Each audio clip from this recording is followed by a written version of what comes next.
Greetings. Happy Mother's Day and happy Sunday. Happy solar day. I hope everybody's doing well. I'm going to go ahead and just have a quick message for the mothers out there and just to show appreciation. This could be a message for you if you are a mother, a stepmother. Could be a message from your mother to you. So I'm just going to tap in and just ask for divine mother energy to surround us and protect us and give us light and love and truth, guidance, whatever message we need to hear that's of our highest good. And I cast down all vain imaginations, false guidances, false prophecies, anything that is not in divine alignment with truth and love or what we need to know that is of our divine highest good. Okay, so let's see. What is the message? Holy Spirit, divine mother energy, please show me what is it that the mothers need to know, or if there's a message from someone's mother, please make it very clear, okay? All right. I don't want to make this too deep here, so I'm going to do my best, but whatever wants to come out is going to come out, and I'm just going to have to honor that. Okay. Yeah, for some of you that are mothers, okay, or your very own mother has a message for you. I don't know if there is someone that happens to be a man that's going to watch this, or maybe a small few of men are going to watch this, because the King of Cups is here. So the King of Cups is an intuitive person, intuitive man. I'm getting that is very aware of the spirit realm, maybe very aware that they have strong intuitive abilities or gifts, or is open to their five senses. And I don't know why I worded it that way, but that's what I heard, open to their five senses.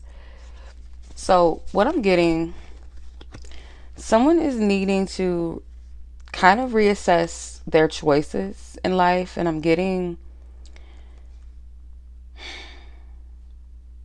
seeing three women that could be, I'm getting, for some reason, for some of you, like the Hocus Pocus, the Sanderson sisters, I'm getting that vibe that there's kind of this clique type vibe, very cult like, very coven like energy, but it's dark, right? Cult, it's darkness. And I'm kind of seeing this impression that, let me just get this out of the way, because I feel like there might be a man that needs to hear this. And then if it's not a water sign male, most definitely, like I said, someone that's very receptive and intuitive, could even be a medium, or is aware that they receive divine downloads and messages at times, or maybe even aware that they communicate with their ancestors on the other side. So I'm getting this vibe that spirit is saying, like, there's this very cliquish energy. I'm hearing Hotel California, that song Hotel California in my head. There's these energies of feminine, like dark femininity, kind of getting like soul sucking energies, succubus energies from these three women. And I feel like there's decisions and wise choices, like an ancestor, or like maybe someone's mother or grandmother or passed over auntie that was a mother's, whatever mother figure that holds an influence. Okay, their energy, I feel like, is very adamant about making wise decisions and choices about the company that you keep, and specifically the women. Okay, there's something about these women that are very dark, and they're out to steal people's energy, or they just have like energy vampire tendencies or succubus energy. Okay, so that is very clear. So I'm going to leave it at that. Now, for those of you that are mothers yourselves, I'm picking up an energy like spirit saying you have to vet your partners out better. Okay, you choose. Okay, you choose whether you like someone or you don't. It's not so much focused upon, does someone like you and what do they think of you? It's like, what do you think of this person?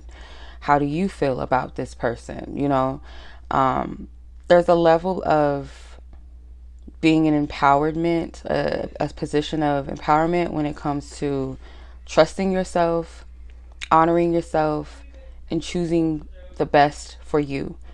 So for some of you, there could be like spirit wanting you to know that, how do you know someone is worthy of your choosing, worthy of you choosing them, or deciding whether or not this is the person you want? There's a level of respect and honor that this person has to have for you. If this person is very disrespectful, they show you right off the bat that they do not respect your time, your energy. They don't respect your body. They don't respect just your morals, your values, who you are as a person, as an individual. They don't respect your spirit, your mind, your heart. They are not the person for you. And we know when a person is disrespecting us or not. It's not that hard to see, okay? So you gotta kind of separate your emotions or your desire maybe for a person or for a specific person, and be honest with yourself and what you're seeing and what you're getting, and knowing that you have the power to choose who you allow in your energy, and so on and so forth. So another message is that I'm getting, your joy is here. Your joy is available to you at all times. It's yours for the taking. And I feel that once you get to that place where you know this and you embrace it and you accept that joy is yours, that you can be at peace with your life as it is and find gratitude in the simplicities around you, there is some type of promise like on the other side. And it's like spirit doesn't want you though to fall into this trap that happiness is something outside of you, or I'll only be happy until this thing happens, or until that happens, or until I feel like this. It's like, no, spirit's like, be in joy and happiness right now. It's all about gratitude. It's all about perspective. And also rest assured knowing that the things that you are desiring will come to you.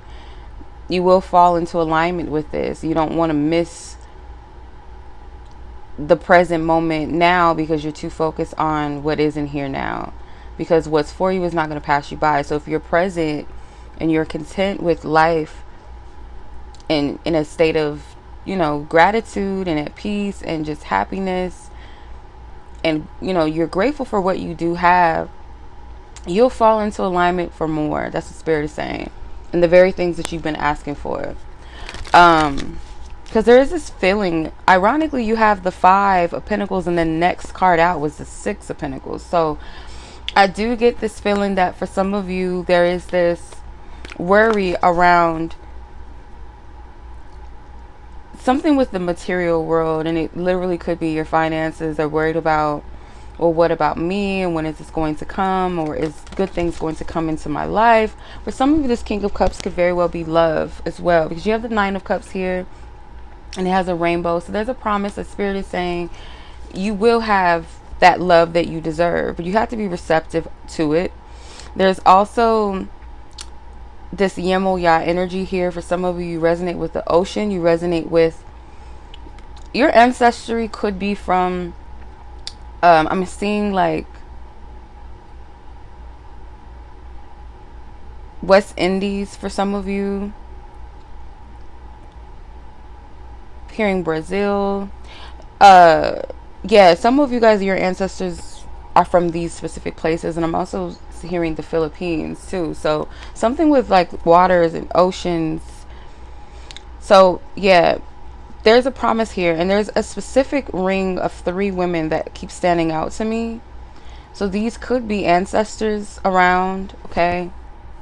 Let's say like a mother or an aunt, a grandmother, whoever was a mother, okay? But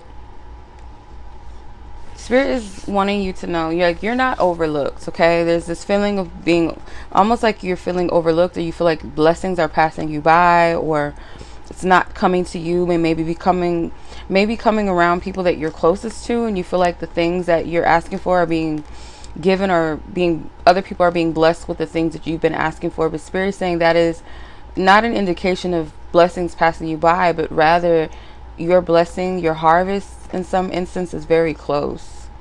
Okay. New beginnings are on the horizon for you as well. Like, Spirit wants you to believe and trust and open up to the fact that things are not going to always be this way. It might not be evident, physically evident as of right now, but that doesn't mean that it's completely impossible. So let's see what else. Whoa. Yeah, your spiritual team also wants you to speak up. You need to vocalize things more directly. Some of you guys might have an Afro pick, and you guys give off this very militant energy. Like, for some of you, or you're just very outspoken, or some of you guys have that in you. Like, you have an ancestor that is like, we speak our mind. And I get this strong, like, energy, like, of these beautiful women from the West Indies. I'm getting like really mahogany, like deep dark hues. And for some of you, your ancestors come from places where there's like more ethnic, like let's say Philippines.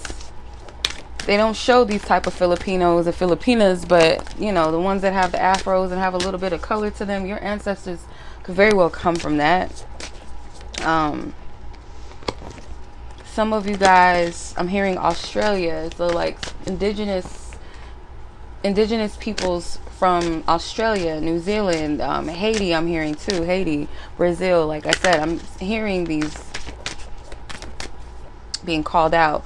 Number 33 could resonate with you. Some of you guys, this is your Christ year. You could be turning 33, or that number could represent a high level of mastery in some level of your spiritual journey. You need to speak up more. Your ancestors, if you're into the ancestor work, yeah, you have to release shame. Ooh, I'm seeing Mayan too, like ancient, seeing like indigenous Mexican tribes as well.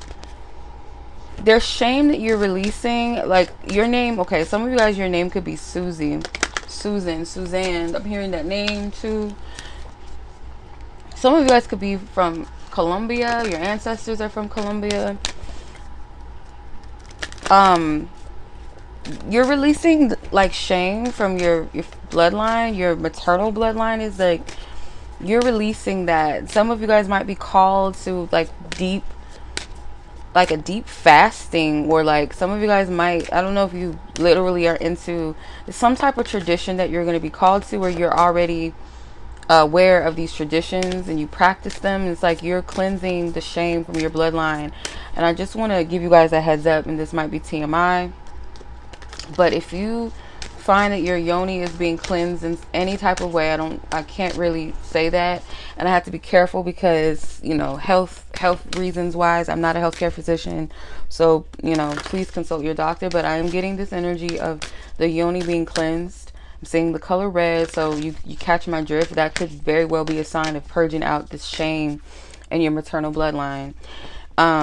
So getting back to what I was saying, some of you guys may be into the ancestor worship and work, where you have altars set up and things, like you give them, you know, their favorite things. I'm seeing like your ancestors is like a fruit basket here, and it's on the waters or the ocean. So if you're called to the ocean or to the water, there might be something that they're calling you to do. And I'm not saying that you should put fruit and vegetables in the ocean and all of that, not putting stuff in there that's going to pollute the ocean even further, but seeing some type of ritual maybe where you're going to wash or cleanse something, some type of like nourishment energy. Like they're going to give you like nourishing words or food for thought. So it may not be literal, but some of you guys, it could be like washing something, like a fruit or vegetable, I don't know, like as a some type of cleansing ritual. And I'm also getting some of you guys, if you live in like these areas, like these indigenous lands. I mean, there's indigenous lands everywhere, and we don't even know sometimes that we're even walking on sacred land. But some of you guys might stumble across like a fruit or something on the ocean, like just sitting there, and that is a message from your ancestors. They're delivering some type of nourishing words of encouragement. So you got to just tap in and see what they're saying to you. There was this woman that she was her story was very, very, very, very like faith. It was a faith walk. So it was just like so supernatural. So this woman, it's a Christian channel, it's a man and a woman. He already had his own channel, and he would like, you know, he's Christian, so he would like share like scriptures for the day. Um and this woman, I guess she felt like God was saying that was her husband. And I think I've shared their story before, like a couple of years ago when I first came across their story. And she was saying how his name is Adam and her name was Anna. And just their names within itself, if you look up the meaning of those names, like the Hebrew meaning of their names, it's just very just, it makes sense. But anyway, so she felt like God was showing her that this man was her husband, and she was like, do I tell him, do I whatever? So I guess they would email each other. He would send her words of encouragement because she was homeless, and she said, something told me that I need to come to him. And this was a complete act of faith, because like some people are not sane, mentally sane, and they'll like feel like something is telling them to do certain things and it's not divine, and it's just your 𝒴𝓊𝓘 telling them to do these things, and it's completely, you know, just guarding people's boundaries and just kind of just in this whole delusional fantasy world. But with her, this was all supernatural. And she was like, is it even worth me, you know, doing all of this? Because God was leading her to this man. And like, eventually he got the confirmation as well on his own that she was his wife as well. Like, it came later. But she was on the beach and she was like looking for food. She didn't have nothing to eat. And she was in California, mind you. And I think she said she was like in the Laguna Beach area or something like that. I can't remember. But she said she was hungry that day because she was just living in her car. And she came across a watermelon, and she knew that that was God feeding her, giving her something to eat. And she met this woman that was encouraging her to keep going, because I guess her son or something had a similar testimony or situation. This couple is still together. They're traveling and doing ministry. So, you know, that was an act of God. Truly, it wasn't like her being delusional or under Euromania, like thinking something's telling her this is her person or her twin, you know, that crazy shit, like telling her to go to him and stalk him. Like, that's not it. You know what I mean? It was completely God. So things like that, I don't know, that made me think of that. The watermelon, like your ancestors coming through for you. What else do you want the mothers to know? Because I'm going a little bit over than expected. Some of you guys might be clearing like 19 years of trauma and shame, or something from your youth where you were 19 years old for some of you. Yeah, you're being called to spend some time alone here too. So it says all decisions must be made by yourself. Give yourself the time and space to seek the answers within rather than without. So yeah, this is a time where it's just personal between you and spirit, you and your divine team. Co-create is here as well. Working with others creates new possibilities. Cooperative relationships lead to greater growth. So allow other people to help you too as well. Like, some of you guys may feel like, especially if you're single mothers as well, some of you may feel like you do everything by yourself. And you might be wishing for a lover, a helpmate for you. And I do see this King of Cups being someone that's very loyal and very attentive and very compassionate, very wise, very mature, very patient. Okay, this is a real man. Like, this isn't somebody that comes in and just wants to take over or wants to control you or doesn't have any love for your children or your child. This is someone that will actually take their time with you and be patient with you. This is someone that will love your kids. They will see them as their own. Like, this is a real man. Like, don't listen to them podcasts that talk that crazy shit. Those are not real men. Those are demons. Like, those is hurt, broken little boys. Okay, they got some misplaced anger that they need to heal, but that's neither here nor there. I'm also seeing Chinese culture as well. I'm seeing Chinese ancestors. I'm seeing maybe even, yeah, I do see India here as well. Some in like that side of culture. Celtic culture. So some of you guys may resonate with this. Celtic practices or your ancestors. Some of you guys might be clearing your bloodline from certain like spiritual practices that aren't in alignment with your purpose or your path. So yeah, your spiritual team is saying like, be open to see the miracles in life. Like once you really practice that state of gratitude, you're gonna see blessings and miracles in the smallest and grandest ways. Like, you know what I mean? You'll see it. So much love to you guys. As always, happy Mother's Day to you guys. Be blessed, be safe as always. Have a beautiful day. Peace.